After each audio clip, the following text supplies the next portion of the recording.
Okay, so ito na yung finished product. Stem ng clip. Tapos yung pang ADB na base ng tibos. Ito yung stem ng ADB. So ito yung pang clip. Yan, may machine yan. Ito yung stem dito, tapos nilipat dito. So pwede na natin itong ikabit. Alright. Ayan, so nasalpak na natin.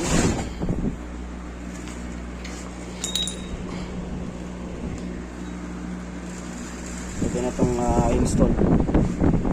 Ito na rin yung caliper dyan. Yes! Yes!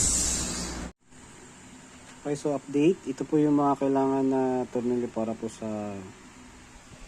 para sa front fender. Mga temporary tornilyo lang nilagay ko dyan. Okay, so 8mm po na 8. Tapos mga Allen type na itong iba, itong 4. Same lang po ng length yan. Around 16mm lang yan yung haba nya.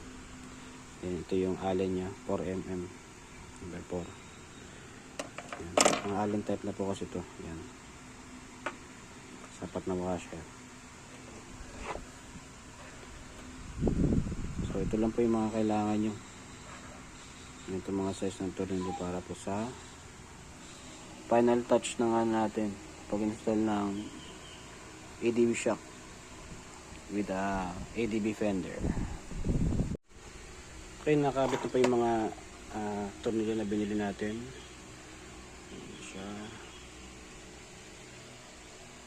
So stainless yan para di kalawang. Yung dalawa nasa likod nito sa loob.